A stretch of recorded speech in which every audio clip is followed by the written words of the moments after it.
Hi everyone, welcome back to my channel. This is My Life in Scrubs. I'm Stacy. I've been a registered nurse for a while now. I've been in healthcare for 28 years, and I just like to share my nursing journey and my nursing experience, and I just want to share it with you. And if I help one person, that's my goal. So, as nurses, we do a really stressful job in many different areas of nursing. It doesn't matter what area of nursing you're in, there's some level of stress involved to it. And the thing is, as nurses, we have to learn to hold our tongue and gauge our responses and be professional. We can't say what we think sometimes, even in the heat of the moment when someone is coming at you or being aggressive toward you.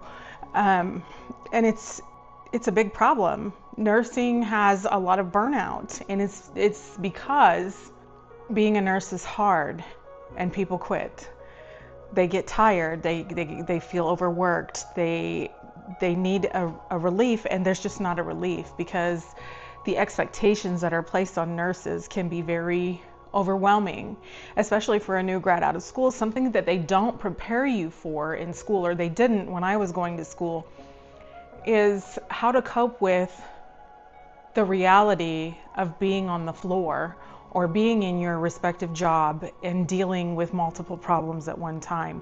You really have to be able to multitask to be a nurse, and not all of us are good at that. I know that I'm not always great at it. I have really had to make myself become able to do multitasking, and I'm not great at it all the time. It just really depends on what's going on. And sometimes when you're multitasking, you can make mistakes, and that's a big stress in the nursing field, is making a mistake, because we are not pushing buttons on machines. We're taking care of people. So my question is, how do you deal with stress? Who do you have to support you? What are your methods for coping at the end of the day? Because sometimes after I've had a long day, I come home and I just want to sit in silence, and I don't want to talk to anybody, or I want to just spill everything out of my head to the first person that'll listen. And truly, we can't always talk about what's happening in our job because of HIPAA. We can't violate people's privacies, right? So you can't necessarily talk to anybody but maybe the people on your team. And if you don't have good team support and you're not a cohesive team, then who can you talk to? I have found that my nursing friends are always a good source of comfort when I've had a stressful day, but let's be real, nurses don't have time to maintain friendships all the time. It just really depends. Your schedules are not always the same. You always intend to get together and have coffee or lunch or meet up, and sometimes months will go by before you ever connect with a friend. I do have several good nursing friends that I can talk to after a stressful day, and unfortunately they don't live close by anymore. So there's that component too. Some things that I like to do to relieve stress is reading. I like to read, and I like to watch programs that have no base in reality whatsoever. I have found, my grandma used to say when I was younger that she preferred to watch happy movies. She likes to watch Hallmark movies because she feels that there is always a happy ending. Even if Hallmark brings you down and makes you cry, it brings you back up at the end, so you're not left feeling sad. So like her and like my mom's mom, I enjoy watching a movie that is not based in reality. Those movies are not based in reality, but they make you feel good at the end of the day. And I think laughter is a big source of stress relief for me. Another thing that I enjoyed doing before is, taking a walk, going outside, getting some fresh air, taking a walk, taking some deep breaths of oxygen. And unfortunately, in some jobs, you're going in the morning when it's dark, and you're coming home at night when it's dark. But I'll tell you that sometimes just sitting outside in the dark and looking up at the stars and taking a breath has been a source of comfort to me as well whenever I have been very stressed at the end of the day. We have families coming at us. We don't see people when they're at their best We see people when they don't feel well. We see people when they are hurting. We see people when they are not themselves. And I try to always think, what would I be like if I was in this same position? How would I feel? How would I react? I know I'm not nice when I don't feel good at home. So I can't imagine how I would be in the hospital. They say us nurses are the worst patients, and that's probably true. But I know that because we're dealing with people who are in scary situations, they don't understand their diagnosis, they're afraid that they're going to die, they are lashing out. And the first person that they're going to see, and the person that they're going to see more often, is the nurse. I don't agree with all this physical aggression toward nurses. I see it a lot in the news. Nurses are getting hurt, and that makes us afraid to come to work too. It's controversial. People say, oh, you became a nurse, so you need to deal with this kind of thing. Okay, well, as nurses, we're expected to deal with people who are perhaps disgruntled or upset, or, you know, they don't agree with what we're doing. Okay, but there is a difference, and I think there's a moral difference between someone disagreeing with you and someone physically attacking you. We have been subjected to verbal attacks, physical attacks, and not by people necessarily that are not in their right mind. I think that when you're a nurse and you're working in a memory care situation, or a situation where somebody has memory deficits, it still doesn't feel good to have somebody be aggressive toward you. But you can in some part of yourself justify, okay, they didn't know what they were doing. But when somebody my age is aggressive toward me, it's very hard, and it makes you feel afraid. And when you're afraid to do your job, that's added another stress level. I think nurses sometimes wake up and don't want to go to work. And if you don't want to go to work, you don't enjoy your job, you're not going to do your job effectively. Nursing it's very high stress. And I think a lot of people come into it with the idea that they want to do something helpful. I've never met a nurse that comes into this thinking that they're going to get rich, really. A lot of times people come into nursing because they want to help people, because they want to make a difference, because they want to do better in the world. We have these ideas that we want to contribute something. And unfortunately, when you work a lot of hours, or you pick up a larger load, or you don't feel supported in your role, I think that all plays a factor into people who get out of nursing. And I'm talking about good nurses leaving the bedside. Nurses who are amazing at their job, nurses who give excellent nursing care, are leaving nursing because they simply can't handle it. And I've been there. I've been there many times myself, thinking, why am I still here? What am I doing? And I think it's important that we have good support from our leadership, that we have someone to talk to, and that we have ways to cope with stress, healthy ways. I mean, there's nothing wrong with having a margarita after work if that's what you want to do, because Lord knows I love a good margarita. But I think there has to be someone that we can talk to, and that we felt heard, and that we see change. Because the problem is, sometimes in some situations, healthcare has become more of a business, and in business, people are expendable. And nurses have been treated like we're expendable for many, many years. I remember my first nursing job, the manager said to us, I have a stack of applications and I can replace any of you. And I think that colored my opinion of what my value was as a nurse to my company. And I've always felt that I should be a good nurse and give good nursing effort and practice ethically and do my best and give my best. But there are times when you get to a point in nursing where you just, you don't have anything left to give. And I think the biggest thing is finding someone to talk to. I think it's good if you have a good rapport with your manager and your team, and a good manager does care about their team. They do care about their team, and they do want to know how they're feeling, and they do want to affect change in the company. Sometimes some things are not going to change, and then it's like a relationship. When you're working a job, it's a lot like a relationship. When things aren't going right and things aren't going well, you have to ask yourself, can I accept this if I can't change it? You know, like if you can't accept it, then it's probably best not to continue working somewhere. And we all have bills to pay and we all have responsibilities, but the beautiful thing about nursing, and I've heard nurses say that it's not true, is that there are so many ranges of things that you can do as a nurse if you're not happy in what you're doing. I have friends who are doing school nursing now and they love it and they're happier than they've ever been. I have friends that work in dermatology and they love it and they're happier than they've ever been. I have friends who work in long-term care and they love it. And I was one of those long-term care nurses that loved it. I have made a lot of friends working in hospice that love hospice as well, and home health.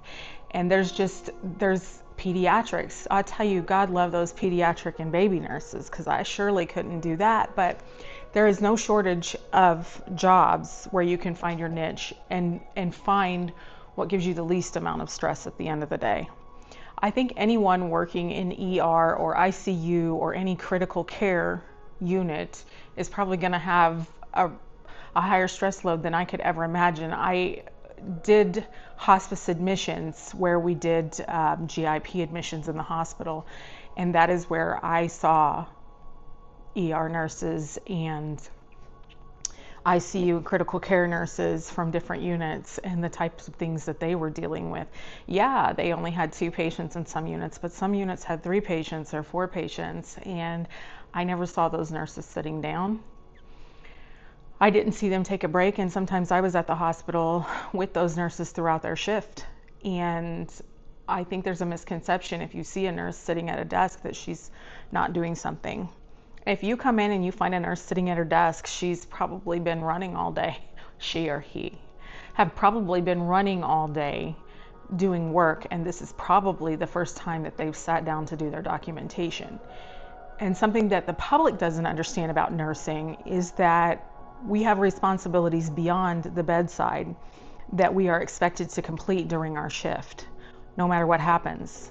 There's not an excuse that would prevent you from completing your charting. Sometimes you're staying beyond your shift to finish your documentation because if you didn't document it, you didn't do it, and what if something happens after you leave and you don't have any way to prove what you did? So documentation is a big factor in nursing, and that adds a layer of stress. And managers and corporate are really looking at that documentation. For one thing, that is how they get paid. That is how hospitals and companies get their money, is by what we document. And if we don't document, we don't get paid and we can't get a paycheck. Unfortunately, that's the truth. Insurance companies and Medicare and Medicaid and all those companies who pay you to do your job are looking for ways to not pay you to do your job. Not really, but that's what happens. If you don't document something correctly, maybe you're not getting paid for those services that you provided. Maybe not you directly, but the company that you work for. So that is where managers and corporate are really pushing that documentation and putting that pressure on, because it's coming down the pipeline, and unfortunately it hits the workers.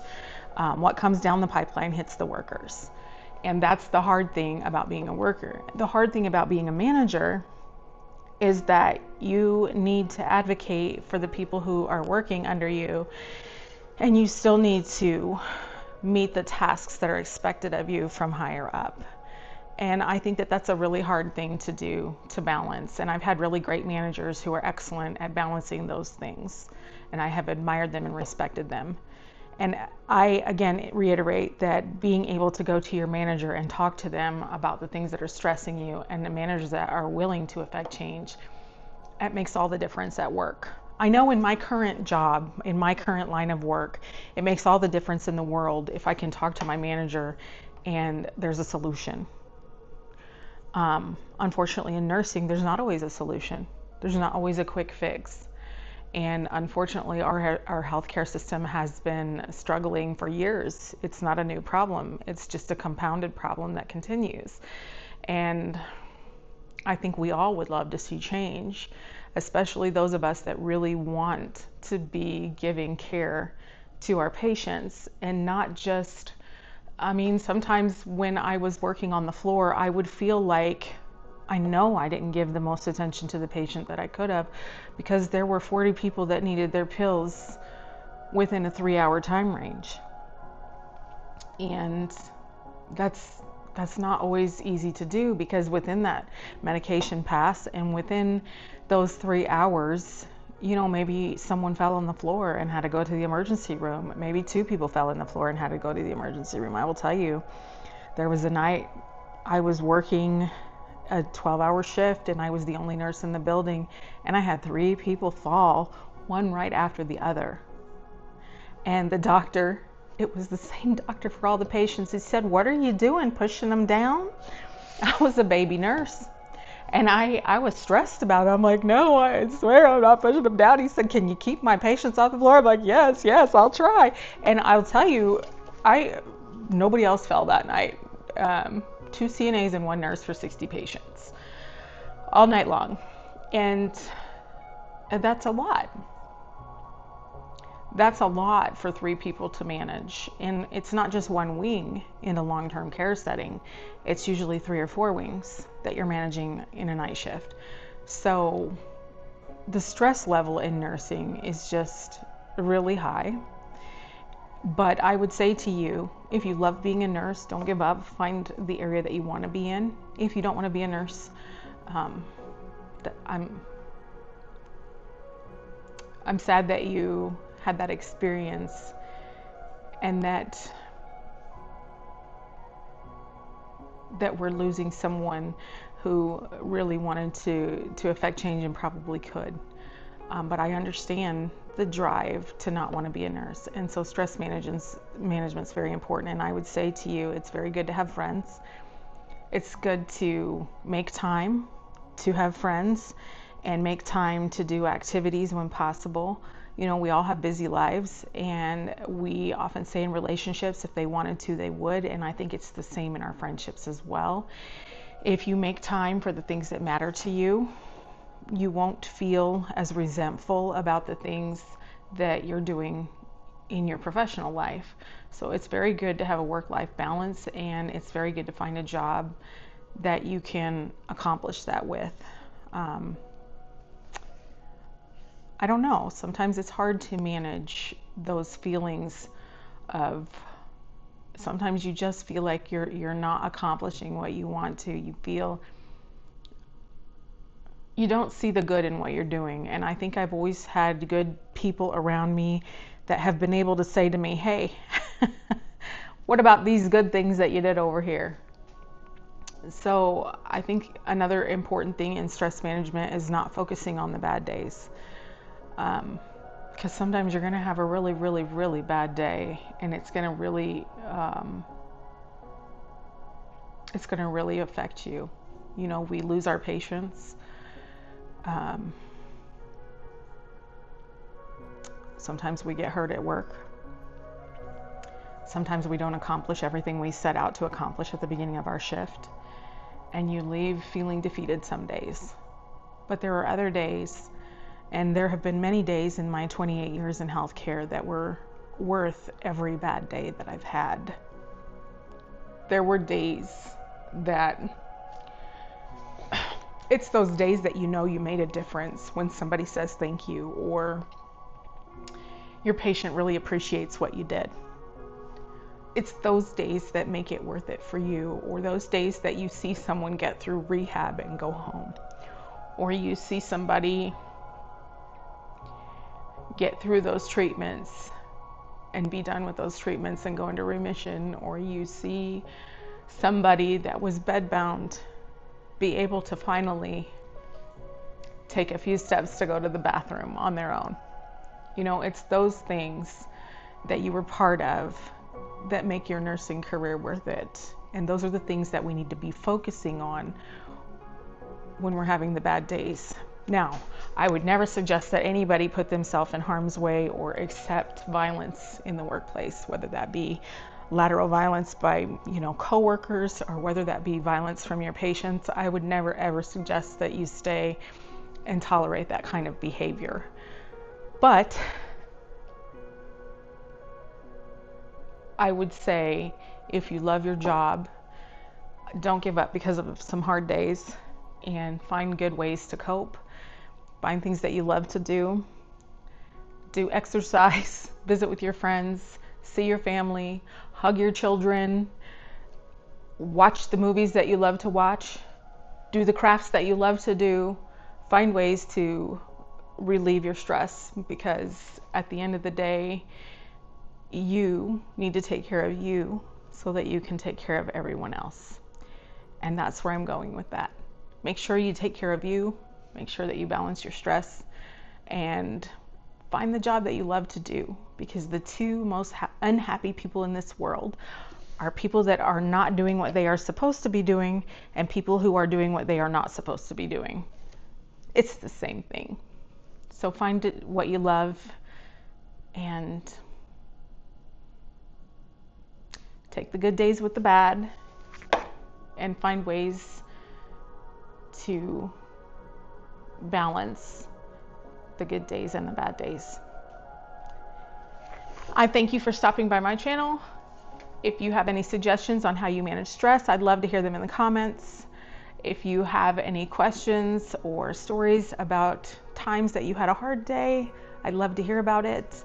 And if you like my channel, then I would love it if you like, subscribe, and follow. And I hope to see you guys again. Thank you.